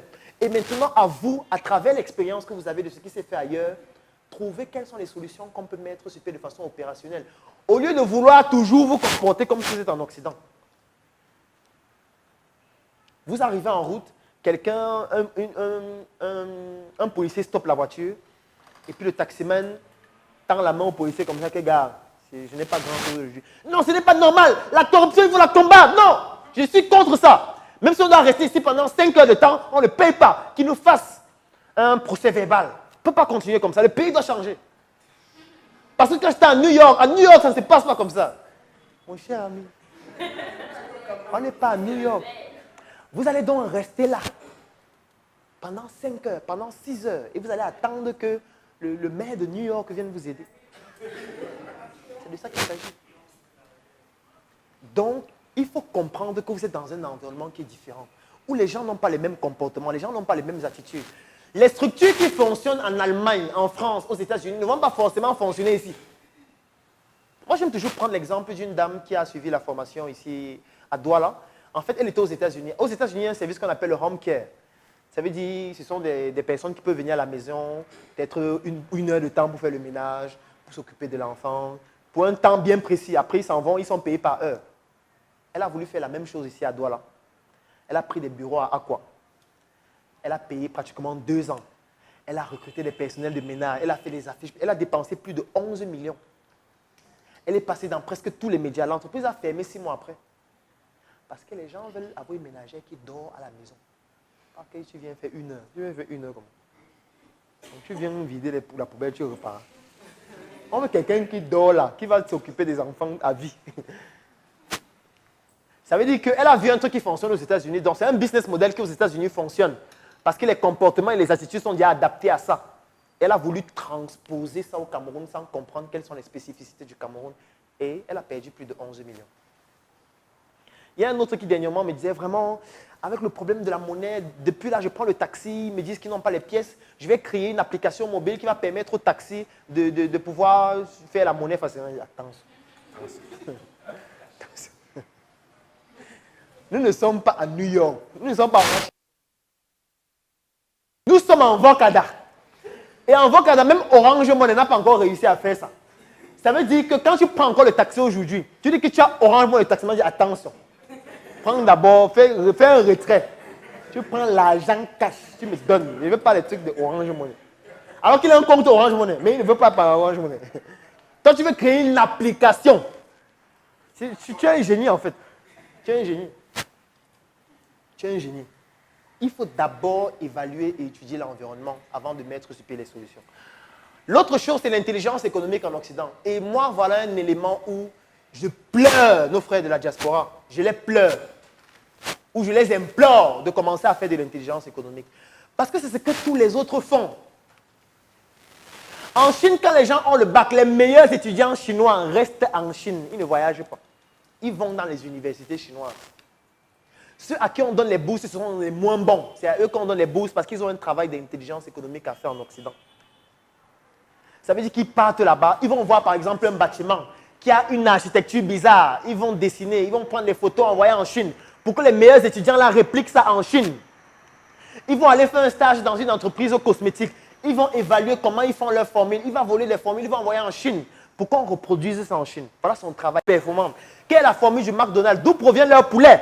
Ce sont les informations qu'ils vont envoyer chaque jour au Japon pour que les Japonais puissent utiliser ces informations pour être plus performants. Ils ont une autre stratégie qu'ils utilisent, c'est laquelle? C'est que, par exemple, ils ne savent pas fabriquer un bateau. Ils disent, OK, quelle est l'entreprise qui sait fabriquer le bateau qu'on veut ici? L'entreprise allemande, ils disent à l'entreprise allemande, on veut fabriquer tel bateau et il n'y a que vous qui savez le faire. Combien ça va nous coûter pour le faire? L'entreprise allemande dit peut-être il faut 20 millions d'euros. Ils disent d'accord. Pour avoir le devis, combien ça va coûter? L'entreprise dit il faut peut-être 500 000 euros pour le devis. Ils payent les 500 000 euros. L'entreprise allemande fait le devis. Dès qu'ils finissent de faire le devis, ils prennent le devis là, ils donnent ça à leurs ingénieurs. Ils disent que faites-nous le bateau là. Faites le bateau. Ils font le bateau. Avec le devis, avec tous les détails techniques que vous avez donnés. Ça, c'est de l'intelligence économique. Aujourd'hui, on est en train de se plaindre du fait que tous les parentaux qu'il y a au Cameroun, ou plutôt les œufs fécondés qu'on utilise pour faire les poulets que vous allez manger en décembre, tout ça, c'est importé. Ce n'est pas produit localement. Et on a des Camerounais ingénieurs compétents qui sont en Allemagne, qui sont aux États-Unis, qui sont partout. Qu'ils aillent nous voler cette technologie pour venir le faire au Cameroun. Ça va nous faire être plus riches par un peu de temps. Ça veut dire que vous pouvez décider de faire 1 heure de temps par semaine. Vous allez par exemple dans une ferme en France pour essayer de voir les techniques que les fermiers là utilisent par exemple pour faire leurs aliments. Vous venez même comme un stagiaire que vraiment je ne trouve pas d'emploi. Vous allez même rester là-bas même 1 mois. Pour avoir leur stratégie, par exemple, comment ils font pour produire le lait? Est-ce que c'est normal qu'on soit dans un pays où le lait soit importé? Est-ce que c'est sérieux? Alors qu'on a des ingénieurs, on a des Camerounais compétents, performants dans tout le monde entier. Juste que l'intelligence économique, ils ne pratiquent pas ça. Moi, je préfère dire que ce n'est pas ignorance, ce n'est pas parce qu'ils ne sont pas compétents. Mais c'est parce qu'il n'y a pas un travail qui leur permet de pouvoir le faire au quotidien et de permettre au Cameroun d'aller plus vite. On se retrouve dans des situations où les gens cherchent la formule du savon. Est-ce que c'est sérieux? En 2018, on cherche la formule du savon. Les gens sont en train d'aller vivre sur Mars. Elon Musk, avec son entreprise SpaceX, leur objectif, c'est de conquérir Mars avant 2050. Et nous, au Cameroun, en 2019, il y a des gens qui cherchent la formule du gel de douche. C'est une aberration. Alors qu'on a des Camerounais, plus de 5 millions de Camerounais qui sont à l'extérieur, qui travaillent dans des entreprises performantes, qui pourraient avoir ces stratégies et ces solutions simples qui pourraient nous permettre d'aller plus vite. Pourquoi? C'est parce qu'en fait, ils ne sont pas en train de jouer ce rôle-là. Donc moi, je les implore, pour ceux qui ont été en Occident, ou ceux qui y vont souvent, de faire ce travail d'intelligence économique-là. Ça va nous permettre d'aller plus vite et de gagner plus d'argent. C'est de ça qu'il s'agit. On peut tout simplement identifier les produits qui sont les plus consommés au Cameroun. Comme par exemple le Nutella. Et se dit, OK, on se donne un an pour savoir quelle est la formule du Nutella. Le Nutella, c'est l'huile de palme. L'huile de palme vient de ton champ. Pourquoi tu ne produis pas le Nutella? Ça te ferait gagner plus d'argent que de vendre de l'huile de palme fraîche. Si on réussit à produire un chocolat qui a le même goût que le Nutella ou qui est similaire, on va gagner beaucoup d'argent. Et on a des Camerounais qui travaillent dans ces industries agroalimentaires-là qui pourraient se mettre ensemble pour trouver la formule. Parce qu'aujourd'hui, tout ce qu'il faut, c'est juste que tu aies la formule. Parce que si tu as la formule directement, tu peux décider de dire que je ne vends plus mes noix de palme, je ne vends plus l'huile de palme, je vais maintenant faire le Nutella ou une marque similaire qui aura un goût similaire et qu'on va vendre plus cher. Tout ça, c'est pourquoi? C'est parce qu'on n'a pas les éléments technologiques qui peuvent nous permettre d'arriver au résultat. Et ils ne vont jamais nous donner ça gratuitement. Jamais. Ça n'existe pas, le transfert de technologie. Ça n'existe pas. Donc voilà un travail fondamental que les Camerounais et plus globalement les Africains de la diaspora doivent pouvoir faire pour aider le pays à se développer de façon plus efficace et plus rapide. C'est de ça qu'il s'agit. Autre chose, c'est faire le pont et rentrer définitivement. Alors ça, c'est une erreur qu'il ne faut pas commettre. Ça veut dire que si vous avez grandi en Occident pendant longtemps, au lieu de rentrer définitivement dans votre pays d'origine, il est préférable de créer un pont entre les deux. Ça veut dire, le relationnel que vous avez pu obtenir en Occident, il faudrait que vous puissiez créer un réseau qui permet à ce que le produit ou le service que vous produisez localement puisse être distribué dans votre réseau en Occident. Ce sera plus performant. Parce que c'est une opportunité que vous avez que ceux qui sont ici n'ont pas. Au lieu de vous dire, OK, je vais rentrer définitivement dans mon pays et faire comme si les 20 ans que j'avais fait en Allemagne n'ont jamais existé. Ce ne serait pas efficace. Autre chose, c'est diversifier les investissements, bien évidemment, parce que plus les investissements sont diversifiés dans plusieurs secteurs d'activité différents, et mieux c'est. Parce qu'on l'a dit, investir, c'est prendre un risque. Donc, plus on prend de risques, et plus la probabilité qu'un de ces risques-là puisse fonctionner est importante. L'autre élément, c'est vouloir éviter les risques. C'est inutile. C'est inutile de vouloir éviter de prendre des risques ou d'éviter de commettre des erreurs. C'est plutôt utile de prendre des risques qui sont mesurés en prenant en considération tout ce qu'on est en train de voir depuis le début. Alors, il y a un élément, ça peut être rigolo, éviter l'accent benguiste. Bon, vous savez, je vais vous expliquer quelque chose. Alors, quand je suis arrivé en France, j'ai mis 2 ans. Et au départ, c'était difficile, l'intégration et tout, les papiers. Quand vous parlez comme ça, quand les gens qui vivent en Dokoti vous écoutent parler comme ça, ils disent, ah, d'accord, il a l'argent. On va lui montrer. Et en fait, vous êtes en train de vous mettre dans les problèmes vous-même. Vous croyez que vous êtes en train d'impressionner les gens, mais vous vous mettez dans les problèmes. C'est que vous êtes en train de vouloir montrer que vous êtes différent. Vous voulez développer une certaine condescendance. Que non, moi, j'ai vécu plus que ça. Tu arrives dans un restaurant, vraiment, les serveuses ici, elles ne se comportent pas bien. En Allemagne, les serveuses, elles viennent, elles te demandent, est-ce que je peux payer avec ma carte, s'il vous plaît? Non, vous n'avez pas de carte? Non, c'est dommage. Le Cameroun, on est encore obligé de marcher avec du cash. C'est pas sérieux. Quand tu fais ça, ils te regardent souvent et disent, monsieur, c'est un témoignage. Il a 1 an maximum pour faire un témoignage. C'est terminé. Parce que tu es en train de t'emprisonner toi-même. Tu es avec tes frères et tu veux faire comme si tu es différent. Donc tu veux te désolidariser en montrant que tu es différent et tu as fait quelque chose qui est supérieur à eux. Jusqu'à ce que même pour parler. J'aime toujours dire que Econ a fait plus de 30 ans aux États-Unis. Econ. Et il parle comme un Sénégalais. Econ. Donc moi, je ne comprends pas comment quelqu'un arrive en France, il fait 6 mois. Comment dire, vous savez, oui, allô? Comment va le Cameroun? Tu m'avais laissé le Cameroun en partant, mon frère. C'est ce que je me dis, comment va le Cameroun? En partant, tu avais laissé ça dans ma main. Quand j'étais à Ebolova, il y a un truc dont j'étais toujours victime, mais bon, j'étais obligé d'en être victime. C'est que j'étais à l'internat. Et constamment, le dimanche ou le samedi, on fuyait l'internat, on partait jouer aux jeux vidéo. Et je partais jouer aux jeux vidéo avec mes collègues de l'internat. Et on partait à pied, parce que parfois, on n'avait pas beaucoup d'argent. Au lieu de prendre la moto, je dis que non, vraiment, la moto, c'est 100 francs. La moto, ça fait 4 jeux. Donc, nous, on va à pied. C'est mieux. On va plus jouer en allant à pied. En partant donc, on était peut-être 3 ou 4. Et puis, à un moment donné, Les gars commencent à parler en langue. Ils parlent en langue en riant. Ils parlent rire.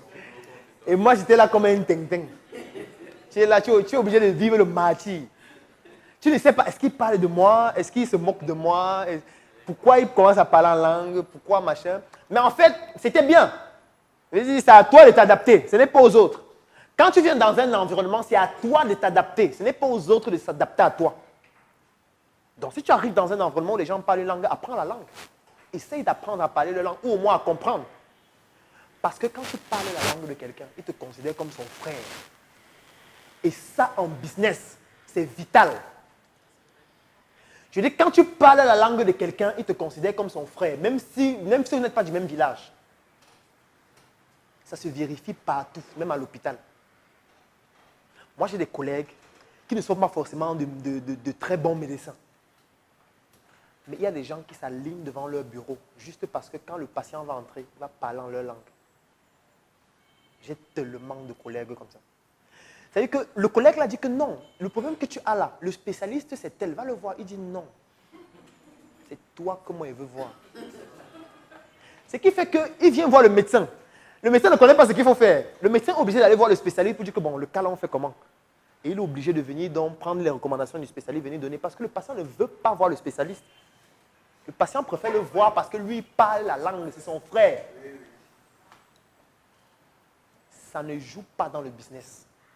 Donc quand vous venez de l'Occident, au lieu de vouloir faire comme si vous whiteisez, il est préférable de vous adapter à l'environnement et d'essayer de parler des langues de personnes, par exemple, qui font partie du segment d'activité, du segment de marché que vous voulez cibler. Ce sera magnifique pour vous. Plus vous commencez par une activité qui a un retour sur investissement rapide, et plus, ça développe votre confiance en vous. Parce que quand vous rentrez, les autres qui sont là-bas vont vous prendre pour un fou. Mais celui-ci, tu quittes Mbeng pour rentrer au Cameroun. C'est quoi ça? C'est quel choix que tu veux faire là? Donc, ce qui fait qu'au quotidien, ils vont essayer d'observer pour voir si ce que tu fais là, ça fonctionne. Et toi-même, tu auras une pression supplémentaire. C'est-à-dire que le meilleur moyen pour avoir plus confiance en toi, c'est de commencer par des business models à retour sur investissement rapide qui vont te permettre de gagner de l'argent, même si ce n'est pas beaucoup d'argent, mais en un temps court, qui te permet de comprendre qu'en fait, tu es en train de te faire tes marques progressivement. Et ça va développer ta confiance en toi. Et ça va faire en sorte que ce rapport et cette influence qu'ils ont sur toi en te disant que tu as commis une bêtise de rentrer ne puisse pas continuer. Ça, c'est un autre élément important. Alors, une activité qui est à la mode ne signifie pas qu'elle est rentable. Une activité qui est à la mode ne signifie pas qu'elle est rentable. Vous allez suivre tout le temps, les gens vont parler de certaines activités, parler tout le temps de certaines activités, mais en réalité, ça ne donne pas d'argent. Parfois même, c'est du marketing. Et il y a un autre produit derrière qui en réalité donne de l'argent et non ce produit-là. Je vous ai pris l'exemple avec les magazines 100% jeunes. En vous faisant comprendre qu'en fait, ce n'est pas le magazine qui rapporte de l'argent. C'est plutôt les préservatifs qui étaient derrière. On peut prendre l'exemple avec le chocolat. Le chocolat en volume plus important au Cameroun, ce n'est pas le chocolat qui lui donne de l'argent. Le produit qui leur donne de l'argent, ils n'en font jamais la publicité. Et j'ai parlé de ce produit la dernière fois, le beurre de cacao, l'huile, qui est l'une des huiles les plus chères au monde. Ils vont vous faire croire que c'est le chocolat. Vous allez aller vous lancer dans le chocolat, vous allez faire le chocolat, vous allez faire faillite. Parce que ce n'est pas le chocolat qui leur donne réellement de l'argent. Mais c'est plutôt cette huile-là qu'on utilise en cosmétique. Donc, il est très important. Ce n'est pas parce que les gens parlent beaucoup d'une activité en ligne, un peu partout, et que tout le monde commence à faire cette activité que ça veut dire que ça rapporte de l'argent. En général, l'opportunité est en train de diminuer. Autre élément, c'est la famille et les mentalités avec la famille.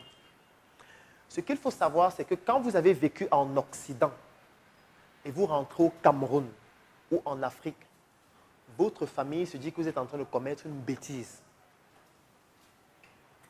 N'essayez pas de les juger ou d'essayer de leur faire comprendre que non, l'Afrique c'est l'avenir, mais non.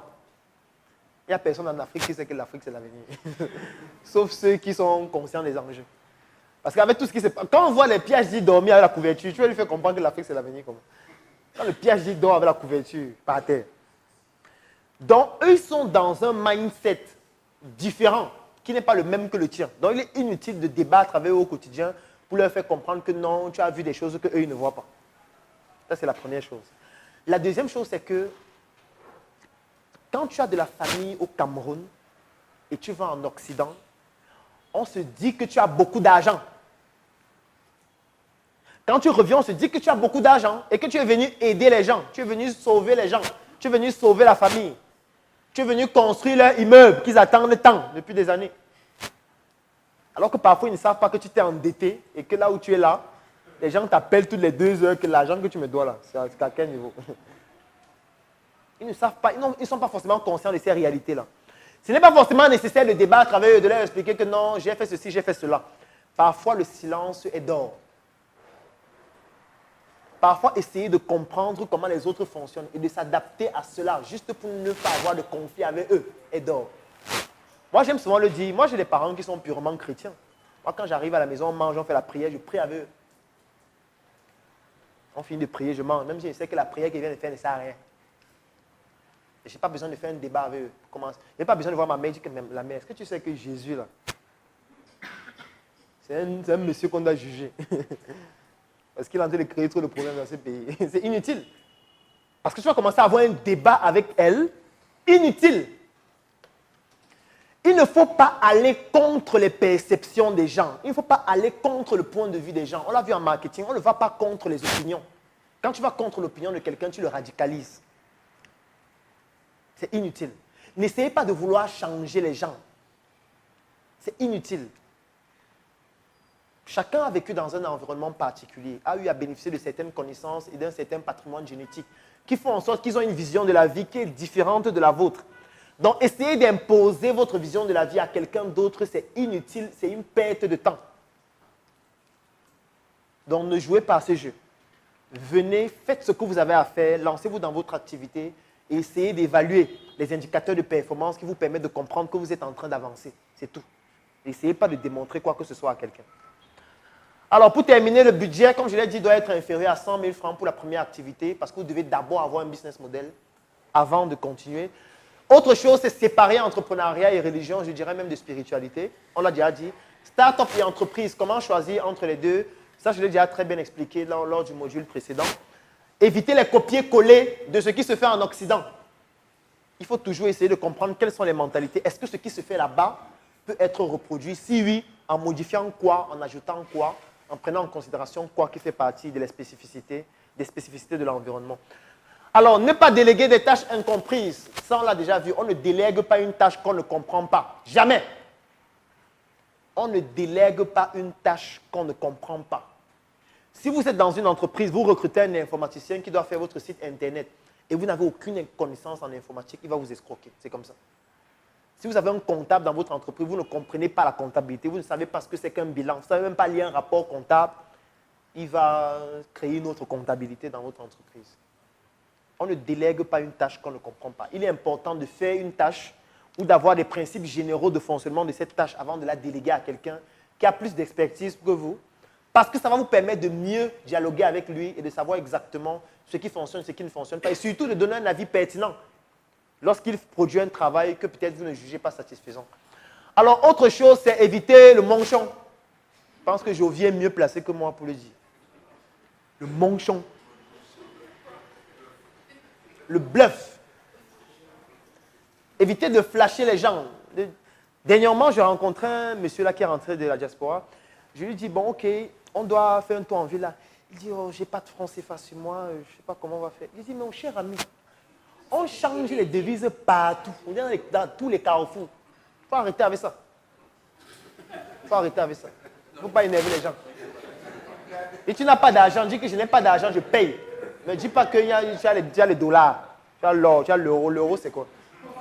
Tu influences qui en disant que tu as l'euro? Si tu n'as pas d'argent, dis que je n'ai pas d'argent. On comprend que c'était dur là-bas et qu'on doit t'aider. Pas que je n'ai pas les euros. Les euros, je n'ai pas pu changer. Tu n'as pas pu changer, quoi. Il faut éviter de bluffer les gens. Ça ne fonctionne plus. Peut-être avec certaines personnes qui n'ont pas une certaine culture élevée. Ça ne fonctionne pas. Ça vous crée des problèmes même, tout simplement. Il faut être vrai avec les gens. Pas de vous mettre dans une peau qui n'est pas la vôtre. Sauf si vous voulez atteindre certains objectifs avec certaines filles. Mais quand c'est l'entrepreneuriat, ça ne fonctionne pas. Si vous voulez bluffer, on va vous frapper autant que vous bluffez.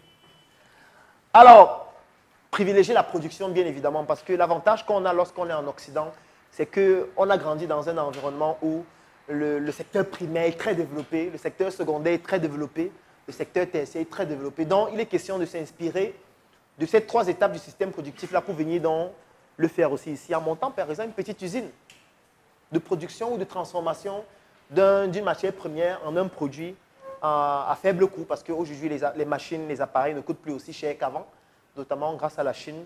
Il y a des plateformes comme Alibaba ou AliExpress pour ceux qui veulent acheter en détail.